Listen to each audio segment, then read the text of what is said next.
Halo teman-teman, Assalamualaikum warahmatullahi wabarakatuh. Selamat datang di podcast pertama kami di Himpunan Mahasiswa Tiga Kebidanan Universitas Bengkulu. Perkenalkan, nama saya Nur Eriska, akan mewawancarai salah satu narasumber hebat dari Himabit kita, yaitu Ketua Himabit. Boleh perkenalkan diri, Mbak? Halo semuanya, perkenalkan nama saya Andini Cantika, saya dari D3 Kebidanan Universitas Bengkulu dan alhamdulillahnya di tahun ini saya menjabat sebagai Bupati Himpunan Mahasiswa D3 Kebidanan. Pertanyaan pertama nih untuk Mbak Andini, kenapa sih Mbak Andini tuh memilih menjadi bidan dan memilih Universitas Bengkulu nih? Saya sendiri masuk di Universitas Bengkulu ini karena memang dari awal dari saya SMA itu memang saya tertuju ke Universitas Bengkulu.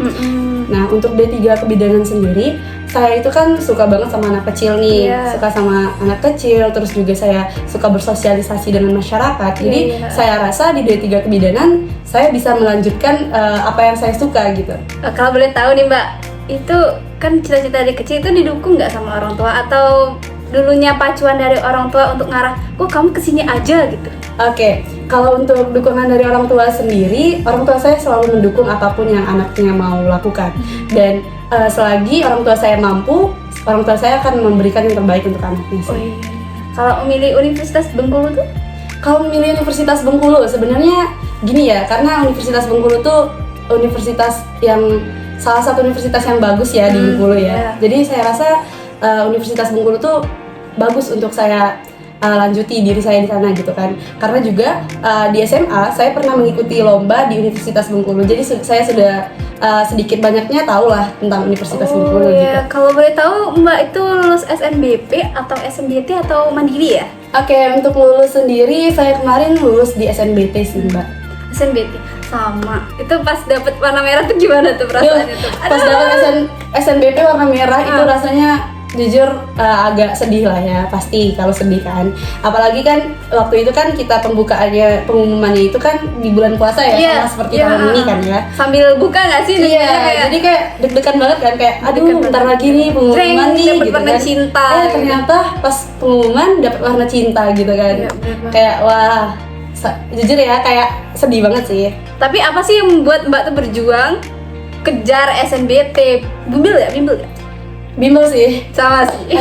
Oke, jadi gini ya, karena orang tua saya sendiri kan nggak terlalu mampu ya untuk membiayai anaknya kuliah. Jadi kalau untuk saya rasa kalau untuk mandiri ataupun saya harus ke swasta itu sangat tidak adil nggak sih untuk orang tua saya, gitu kan. Jadi saya rasa setelah saya tidak dapatkan apa yang saya inginkan di SNBP, saya rasa saya harus berjuang di SNBT gitu kan. Bener sama. Kalau dari saya sendiri, saya tuh udah ngincer Universitas Bengkulu tuh dari kelas 1 SMA, udah belajar gitu. Udah tahunya pas SNBP penantian 3 tahun dapat merah. Gimana perasaan penantian? Pasti sedih banget kan ya? Iya, udah daftar swasta, udah diterima, tinggal pembayaran baju aja itu. Tapi karena besoknya itu SNBT, nggak tahunya alhamdulillahnya lulus. Jadinya masuk Universitas Bengkulu deh. Lanjut.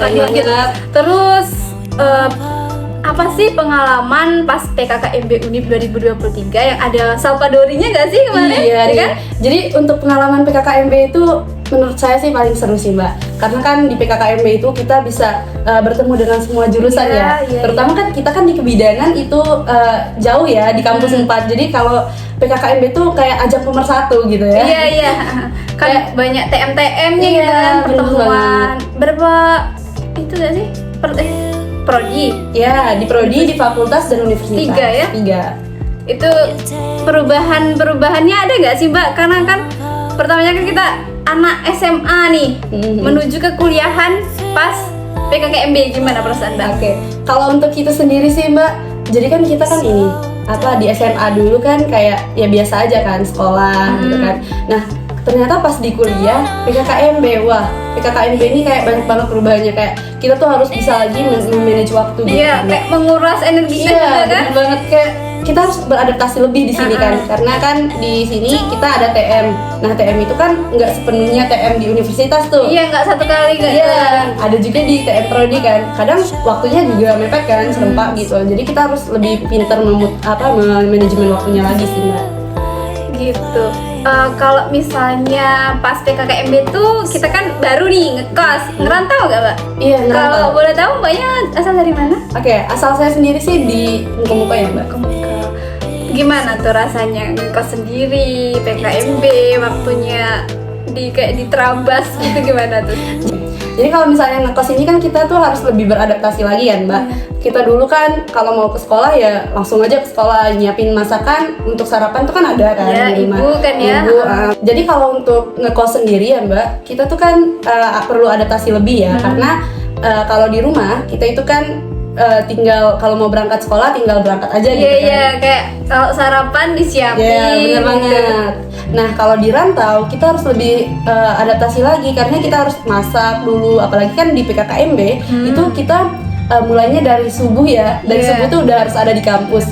Jadi kayak kita harus masak dari malamnya gitu kan, harus mempersiapkan diri, harus persiapkan alat-alatnya. Apalagi PKKMB kan alat-alatnya banyak juga banget. kan. Kayak apa ada teka-tekinya banyak banget yang harus disiapkan harus kita tuh. siapkan, terus cover move-nya juga gitu kan. Mungkin karena itulah nggak sih? Iya, jadi itu tuh lebih ke kayak apa ya? Mempersiapkan kita untuk masuk ke kampus biar nggak kaget-kaget benar. Bener banget tuh Mbak. Nah gitu teman-teman, adik-adik yang mau jadi maba, bentar lagi jadi maba 2024. Lanjut nih, kenapa sih Mbak Andini sendiri memilih ikut organisasi dan menjadi ketua Himabit?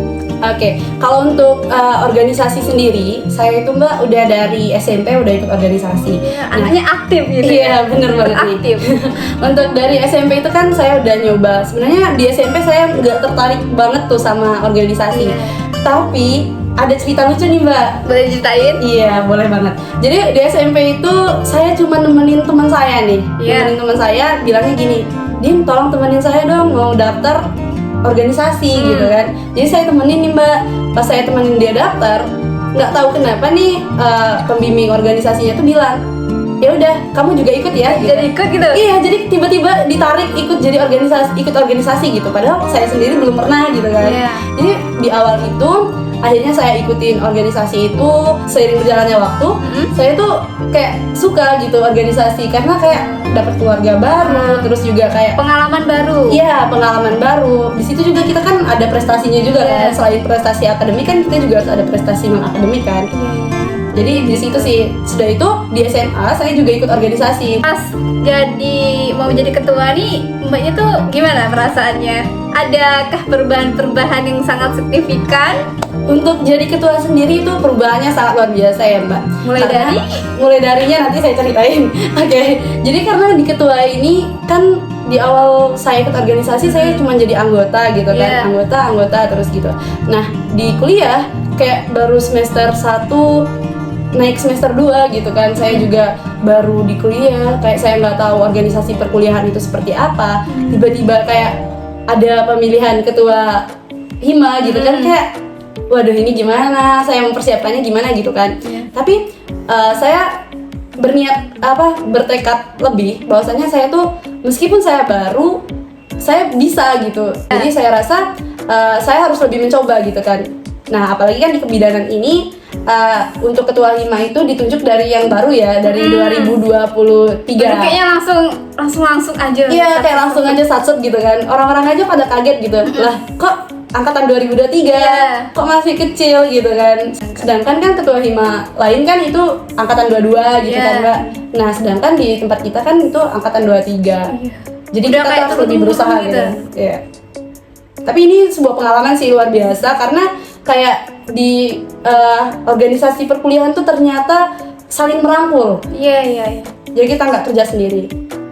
Oke, gitu pengalaman Mbak Andini tentang kenapa harus ikut organisasi. Ada nggak sih Mbak kira-kira pesan untuk calon maba 2024? Oke, kalau pesan sendiri nih untuk adik-adik Camaba 2024, kalian harus semangat kuliahnya. Kalian kan masih baru nih, jadi harus banget semangatnya tuh dibakar gitu. Jadi kalian harus semangat untuk meraih prestasi akademik di kuliah maupun prestasi non akademik. Jadi meskipun kalian kuliah, jangan kalian jadi mahasiswa kupu-kupu. Kalian juga harus ikut organisasi karena kita kalau misalnya kuliah cuma berangkat pulang. Bosan Apa yang banget ya didapatkan? Iya benar. Kita nggak dapat apa-apa, iya. Terus juga kita bakal bosan banget sih. Yang penting tuh skill gak sih? Iya benar. Jadi kalau kita ikut perkuliahan itu harus menyeimbangkan antara prestasi akademik dengan prestasi non akademik. Nah, gitu sih. dengerin calon maba 2024, adik-adik maba khususnya yang masuk D3 Kebidanan Universitas Bengkulu. Selamat datang ya. Jadi segitu dulu ya podcast pertama kami di D3 Kebidanan Universitas Bengkulu. Sampai jumpa di podcast selanjutnya. Dadah. Assalamualaikum warahmatullahi wabarakatuh.